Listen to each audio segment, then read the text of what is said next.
Hi, and welcome to the first day of recruiting management product training. Today we're going to provide a very quick overview of recruiting management. It is divided into four main topics, which are shown on the next slide. So when we check this diagram, we see the names of the topics. They are job requisition, candidate profile, application, and offer. Let's take a look at the definitions of each of those. Job requisition: when the customer decides that they need to hire someone, they will create a job requisition. A typical requisition will include the role to be filled, the job description, the place in the organization, and the physical location.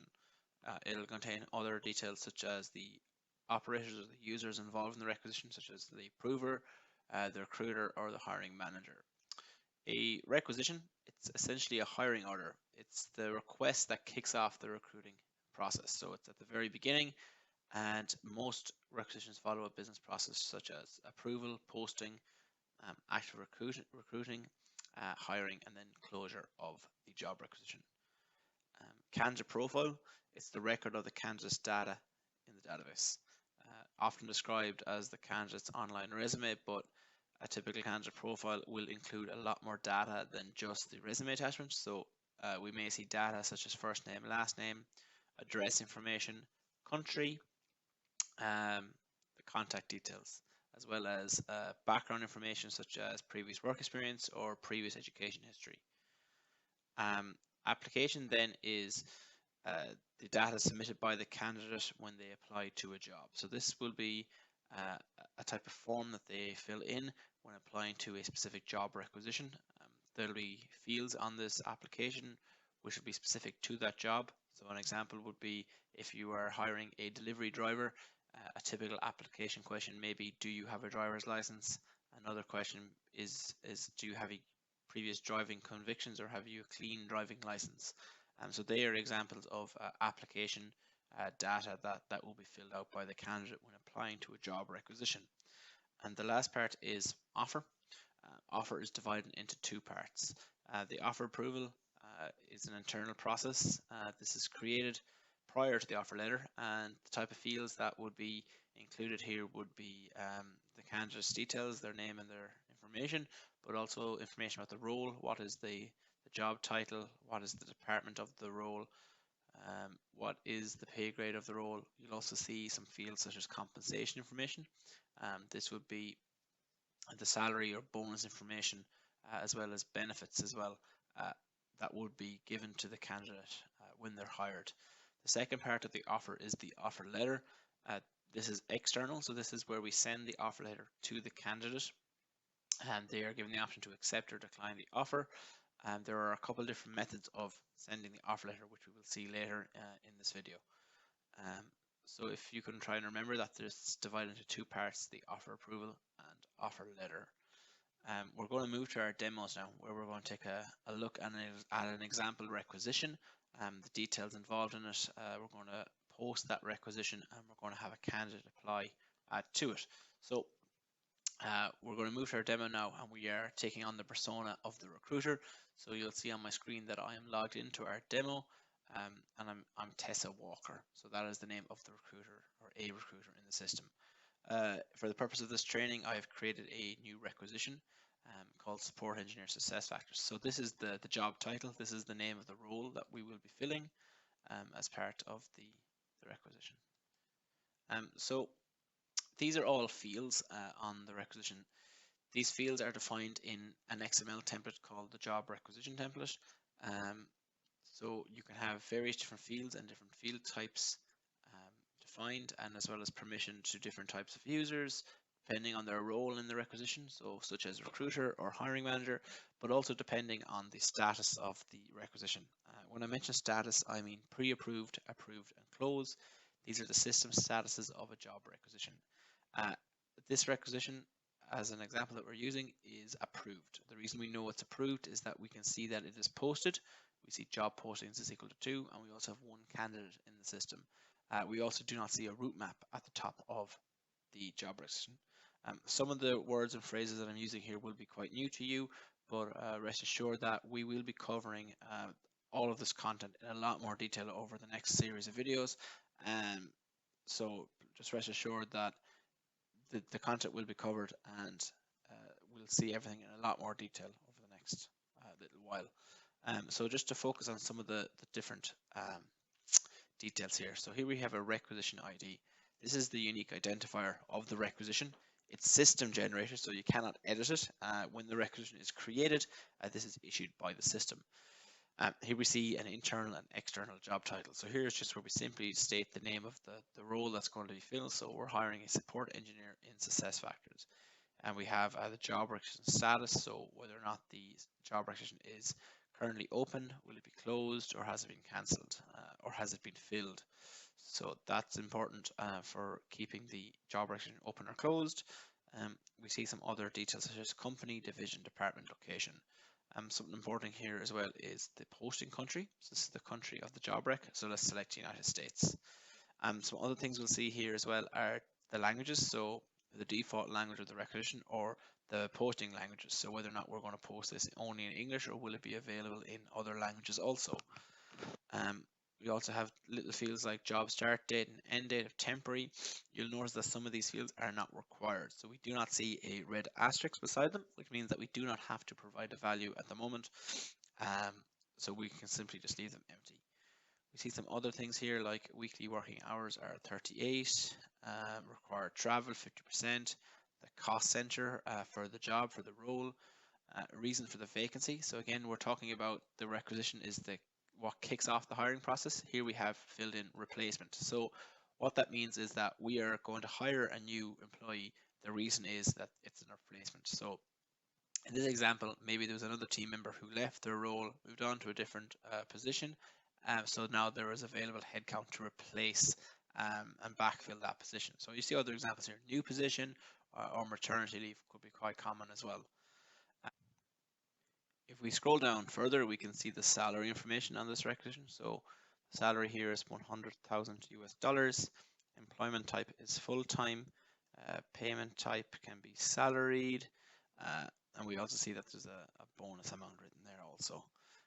If we scroll down, we can see the operators on the requisition. So operators, again, this will be a new word, but it is the users that are involved in the requisition, but also their role. So we can see that Tessa Walker is the recruiter. We've got a recruiting team defined also, and we can also see that Tessa Walker is also the hiring manager. Later in the requisition here, we see the headers and footers. So we've got internal and external headers and footers.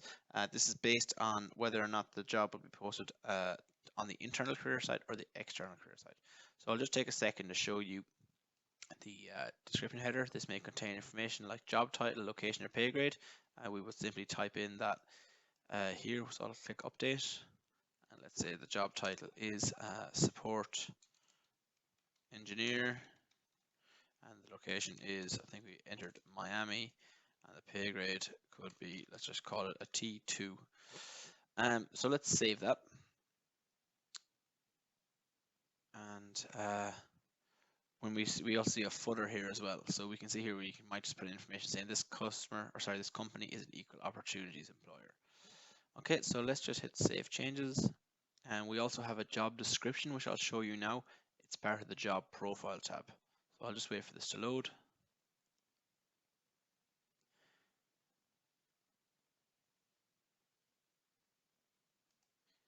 Yep, so if I click on the posting preview, we'll see where I had previously entered a job description.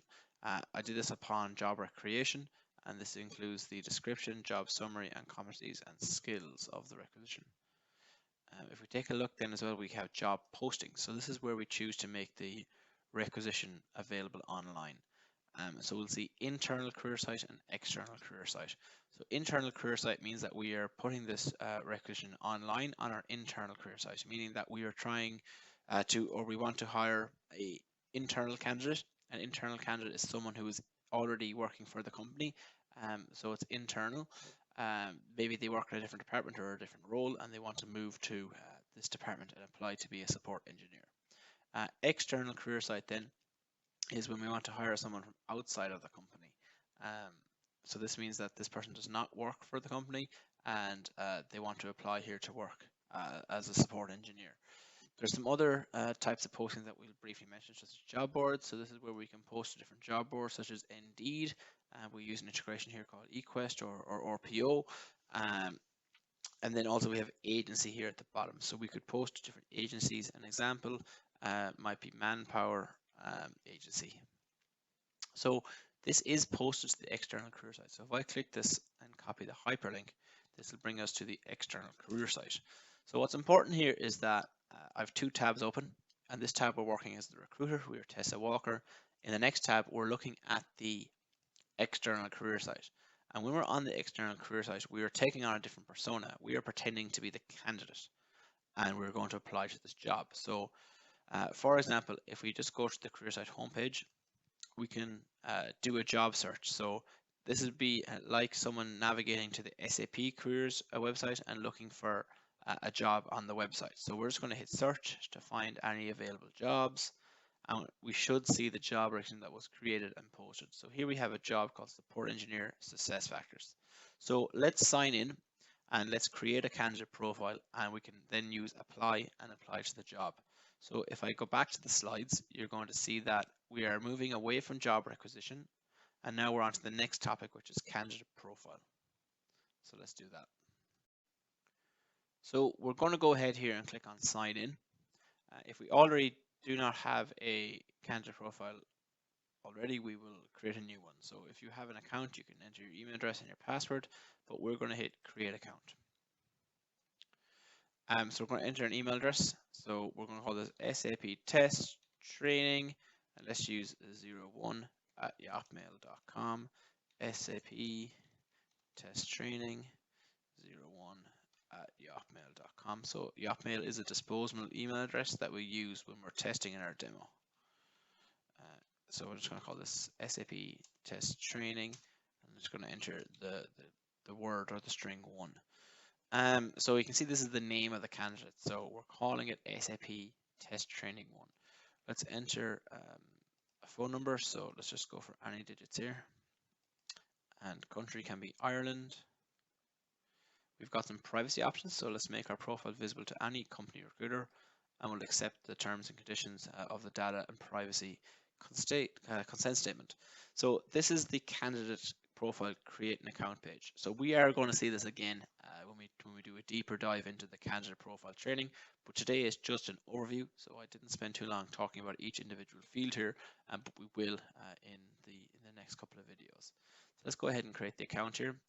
You'll notice that it says that we have an email verification, which sends a one-time passcode to your inbox. So if I open up Yahotmail and I enter the address, we should have a mail with a passcode. So looks like it hasn't come through yet. So let me just. So we can see the passcode has arrived. It took a moment for it to send. So we just simply copy and paste this, and we enter the passcode here.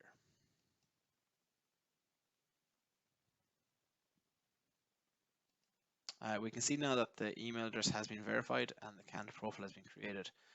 We'll quickly take a look at some of the different fields here. So we have my documents. This is where we can upload a CV or a resume. So I'm just going to upload a quite simple resume. So I have one here, a test resume. Again, you can do the same here with a cover letter. And then if we move down to the next header, we'll have our profile information, which can contain some more important fields. So we'll have the address line, so test address, what's your house number, a phone number again, custom date field. So again, what we'll see here is that we have different types of data that we can enter. So here's an example of a date field where we use a calendar picker. A text area is just a large text area box where you can write different texts. We've got a Boolean field, which is a checkbox, so it's either ticked or not ticked, it's true or it's false, and we just have different examples. So let's just add Galway here, and the state can be Galway as well. Zip code, just any data. So that's our profile information. And if we scroll down again here, we're going to see previous employment. So these are called background elements. What's unique about background elements is that you can add and remove different elements. So you can have more than one. There's a one-to-many relationship here. And the idea here is that you can list your current employer and your previous employers. So let's just say you worked here last week you worked at SAP, and you worked in IT. Your title was, let's say it was a developer. Employer address could be Galway, Galway, Ireland. So again, yeah, we're just entering all the details. Formal education, again, this is very similar. It's another background element. Say you're a former student, you studied from the 1st of January until the 8th of January. Again, this is just test information that we're entering here for the purpose of the training.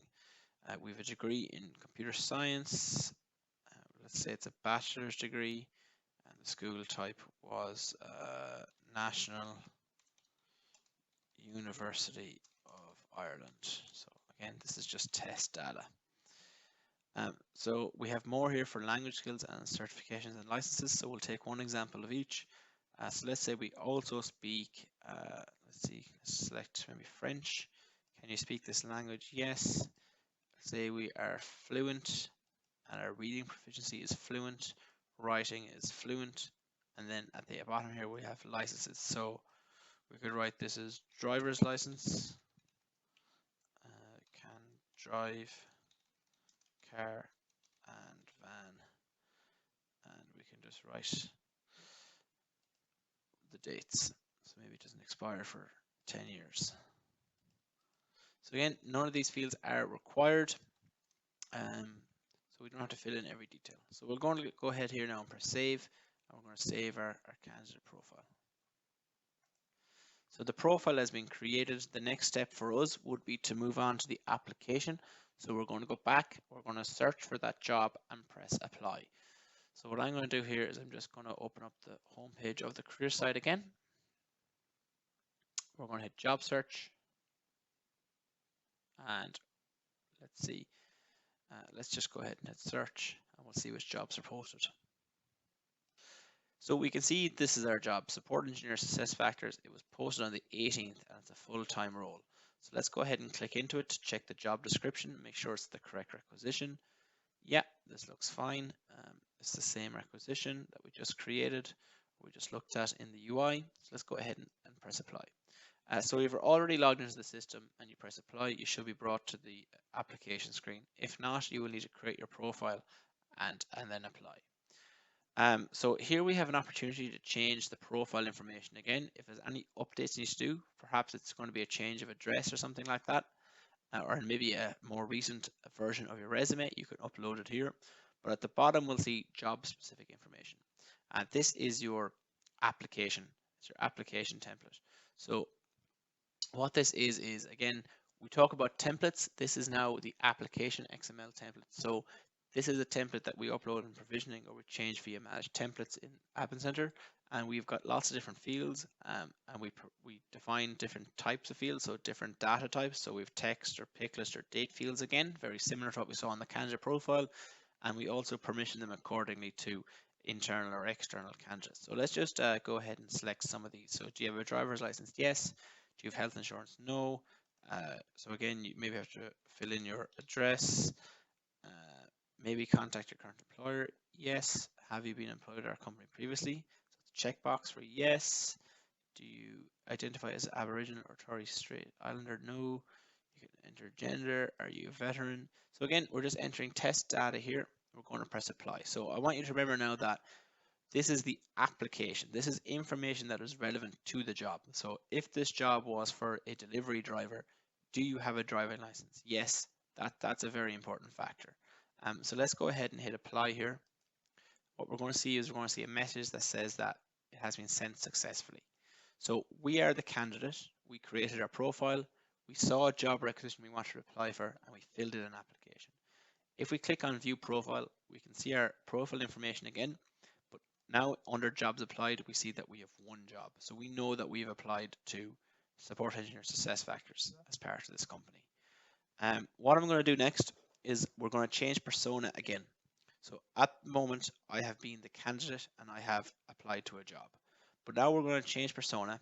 We're going to go back into the demo, into the instance. So currently we're on the career site as the candidate, but we're going to change. we're going to become Tessa Walker, the recruiter, in the demo, in the instance. So let's open it up here in the other tab. When I refresh this screen, we're going to see this change. So we have a requisition open here. We know that there's one candidate who applied to the requisition. But if I click on the candidates tab, we're going to see that now we should have a second candidate. So the test candidate that just applied on the career site should now be visible in the default status, which it is. So if I just open up this here and go back to the new application. So SAP Test Training 1, here is the application information. Perfect. So here again, you see the phone number and the email address. And if we open up the resume, we should see that test attachment, that dummy record that I uploaded into the resume field. If we scroll down, we see the application criteria again. So these fields, do you have a driving license? Yes. Do you have private health insurance? No. If I scroll down further, we're going to see a repeat of the information on the candidate profile. The reason we see these fields here under more information and the background elements is because we have both fields defined on the candidate profile and the application. So if we take a look here at like the address information or secondary phone, we also have what is your house number, things like that. Also zip code, state, city. So we're still seeing that this is the same information that we entered in the system as a candidate. So now the next job for the recruiter to do is, or the next task for them to do is to review this information. If this looks like a good candidate, this candidate is going to be progressed through the pipeline and may be interviewed, may have to conduct a background check or an assessment, and then the next step would be an offer. So if this is a good candidate, we can use this drop-down menu here to change it to interview 1. This will progress the application to interview 1, and they'll be in a new status. Typically what happens then in the interview status is we use part of the software, part of the recruiting product called Interview Scheduling and Interview Central, where we can schedule an interview. The interview is held either physically together in a room or virtually, and the interviewers will be asked to rate the candidates on their competencies. So if I open up interview 1 here, we'll just see that the application is now in that status. What could happen then is maybe they're successful, they had a good interview, and the next step will be to initiate a background check or ask them to do some sort of technical assessment. So these two here, background check and assessment, and they would typically be integrations that we use with other software. So background check and assessments. So for example, the background check, they need to provide like their working history or their education history. Maybe they'd be asked about criminal convictions, things like that. An example of an assessment could be if you're hiring someone like, for example, some type of lab technician, they may need to do some sort of test, some sort of exam to show their skills and maybe answer a couple of questions. So they are assessed based on their skills. So let's just pretend that this person does not need to do any assessments and that they're successful. We can move them into the offer. So let's put them into the offer created status. So we're referring to these statuses as pipeline. It's the pipeline, and they may also be referred to as the applicant status set, and these individual statuses can sometimes be called buckets. So placing them into different buckets in the pipeline. You'll see that they're currently in the offer status. We're going to go back to the slides now for a moment, just to have a reminder of where we are in the diagram. So we have a job requisition and it was posted online. A candidate saw this job requisition online on the external career site. They created their profile and then they chose to apply. So they filled in the application form and they applied to the job. Now the recruiters are able to see the list of candidates who has applied for the job. They have been interviewed, but now it's time to hire the correct candidate. So in order to hire the correct candidate, we must send them an offer. And the offer then, like we mentioned, is divided into 2 parts. There's the offer approval and the offer letter. So the next step for us is to create the offer approval. So they're in the correct status, and that's very important. We go take action, offer approval. We can select an offer approval template. So again, what we're looking at here is that there are different XML templates available for us to use. The reason that there's different XML templates for the offer, it means that for different business reasons or different customer requirements, they can create different XML templates which will display and permission different fields accordingly. So let's take a look at the standard offer details. So yeah, this populates information from the job requisition and the application. So we have rec ID is already filled, the name of the job rec, so the title, support engineer SuccessFactors, the hiring manager, division, department, location, that all comes through, as well as some of the salary information. So for example, maybe this candidate is a really good fit for the role. And we can justify giving them a more competitive salary. Maybe that was something that was discussed in the interview of what their target salary would be. You can see here that we can still edit these fields. We can decide that no, they don't need a company car. They do not need a relocation package. And what we do then is we send this offer approval forward for approval. So the reason we do that is so that another person, typically it may be the hiring manager, can check the details of the offer approval and ensure that all this data is correct, because the next step is to send the offer letter. So that's going to be candidate facing. So we need to make sure the salary information and all the other details are correct. So let's send this forward for approval. If for any reason the approval was not correct, the person who is approving it, so the approver, has the option to approve it or decline. So they can send it backwards by pressing the decline button, entering their comments and say, we cannot justify a base salary of $110,000. This is simply too high. Please discuss with the candidate a more appropriate figure, something like that. But for the sake of the training, we are going to hit approve. So now this is approved, and the next step then will be to take the data from this offer approval and populate it on an offer letter. So we're going to go back and hit back to candidate, and we're going to open up the offer letter. So again, the offer letter is something that is candidate facing. The candidate will receive this either by email or on the online portal, which is the career site, and they will have an online offer which they need to check. And they will review the contents of that letter and either accept or decline if they're happy with the letter. So let's go ahead and create it. So again, we're going to see a text editor here on the screen. Before we do that, we need to select the country and the language and the template. So again, this is customization. The customer can create different offer letters based on an offer letter template or the country and the language. So what I mean by template is this comes from an Admin Center. It's manage offer letter templates. And for example, you may have an offer letter that you send to permanent employees. So maybe they receive more benefits. And if you were hiring someone that's a contract worker, there may be no benefits.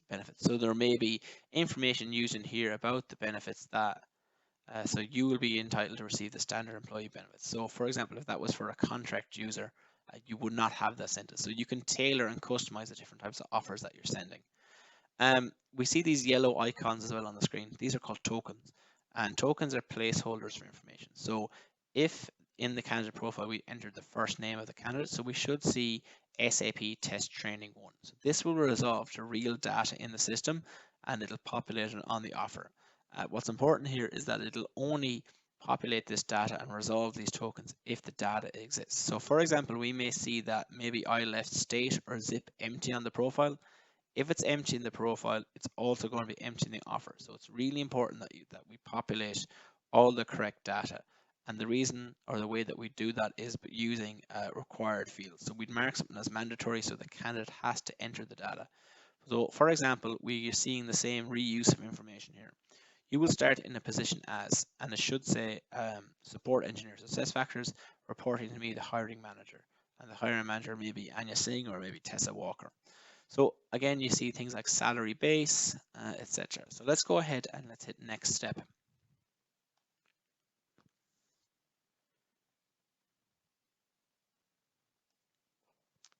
So after clicking next step, we will see that the offer letter has been created. So this looks pretty good. You can see where we had the yellow tokens has successfully created and resolved the token. So now we're seeing the name and the address, the zip code, the state. We're also seeing the position info. So we can see that it says you will start in a position as support engineer, reporting to me, Tessa Walker. The salary information has come through. And if you remember in the offer approval, we changed this to be $110,000. So we know that this value is coming from the offer approval. So that means the tokens are working correctly. If you scroll down a little bit, we're going to see the different options to send the offer. So we'll start over here with email. We can send this letter to the candidate as an email as a PDF attachment or as plain text, meaning the body of the email will just contain this content saying, dear candidate. We have a verbal offer as well, which is not that common, but perhaps the recruiter in this case just has a phone call with the candidate. And the two most common here are online offer and online offer with e-signature. So what's important about these online offer is that this is where the candidate will need to log into the career site. They will need to view the offer letter. They will be given the option to accept or decline the offer letter. And then we have e-signature as well. This is the same process except that the offer letter is signed. So we use a third-party tool called DocuSign. It's an integration where we can actually add an electronic signature to the offer. And the candidate will be asked to sign this in the career site. So we're going to go ahead and use that example. So this is the DocuSign portal that is opening currently. And what we're going to do is when we scroll down, we're going to be able to drag a signature button and place it at the bottom of the document. So this is the same offer letter we just created. So we need to have the candidate sign and date this to accept the terms of their work. So this is their offer. So we're going to hit send. We will see a message on the screen shortly that says, congratulations, you have sent the offer. Yeah, continue the candidate. So remember now, we're still the recruiter at this stage. So we're going to open up the application. We should see a record of the offer that was sent to the candidate. And you see here we have a portlet which is called offer letter. We can see that Tessa Walker sent a e-signature offer to the candidate on the 18th of January. It is pending. It has not been opened yet by the candidate, and the signature response also is incomplete. It has not been signed by the candidate. So what we're going to do now is we're going to change persona again. So in another tab in my browser, I have the career site open where I am the candidate. So the next actions you see me doing, I will be the candidate, pretending that I've applied for this job and now I'm receiving an offer. So I'm going to go ahead and open up that tab. So here is my profile again. If I go to the home page of the career site, which I've bookmarked, we should now see a new tab along the top of the screen. And this tab is called My Offers. So the My Offers tab will only display if there's an offer available for viewing. And here we have the candidate receiving the information. So, dear SAP, that's their first name, I'm pleased to offer you employment with the company based on these terms. So if they're happy with the role, the salary, the benefits, all of these things, they can accept and e-sign the offer letter. Otherwise, they decline the offer and provide a comment. Or if they needed some clarifications, they can actually email the recruiter to discuss some of the details perhaps. So we're going to use accept and e-sign. This is going to open up the DocuSign dialog box again. And here the candidate will be asked to sign the document. So we're seeing the same offer letter as we did in the previous screen. Scroll down and here we have a sign. So here is where they'll actually draw or upload an image. So here you have one here, look, SAP Test Training 1, or they can use their mouse to draw it. So they can go SAP and sign their name. So SAPT, let's call it. Okay, we see that they've signed it and they hit finish. This means that they should now have accepted the offer. It's also being signed. So this candidate is now due to be hired into the system. So let's continue here. Now, what I'm going to do next is I'm going to change persona again. We are going to become the recruiter. So Tessa Walker is checking the application. So we just need to refresh this page. So I'm going to hit refresh, and we should see that that portlet is now updated.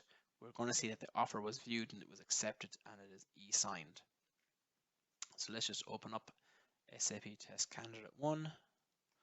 Yeah, we can see that it's accepted and the e-signature is completed. So if I click on e-signature offer, this should open here on the screen, an offer letter.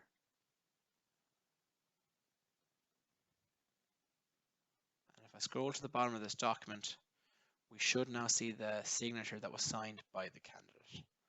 So what we've done in the last couple of minutes is we've completed the hiring process. So just to have a recap of what happened is we had a job requisition that was created.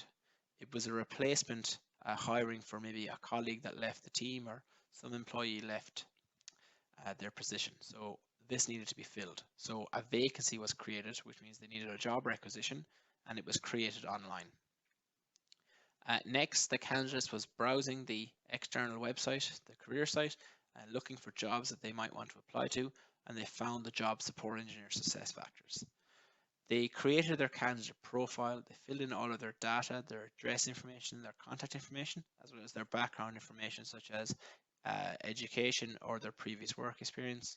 And lastly, they formally applied to the job by opening the job requisition and clicking apply. They filled out the application form, and they were successfully submitted as a candidate to that job requisition.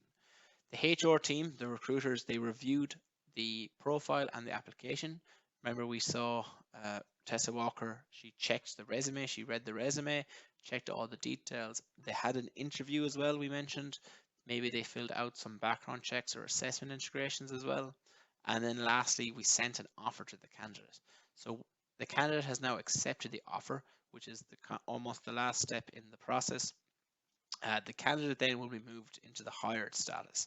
And what happens next is that candidate is hired, they will become an employee. And here, when we have this employee or this hiring action, we see that the candidate then will become an employee, which is where we see an example of an integration between two SuccessFactors products. So we have got recruiting management, where the candidate was created and hired into the system, and now they will become an employee and work for that company, and that user will be managed by the employee central team. So that is a very brief overview of the recruiting management product. We're going to spend a lot of time in the next series of videos diving into each topic area and relevant XML templates in a lot more detail, but I hope this video and this first day of the training gave you a good overview of what the product is and what's it about. So thanks a lot for joining, and have a good day. Bye bye.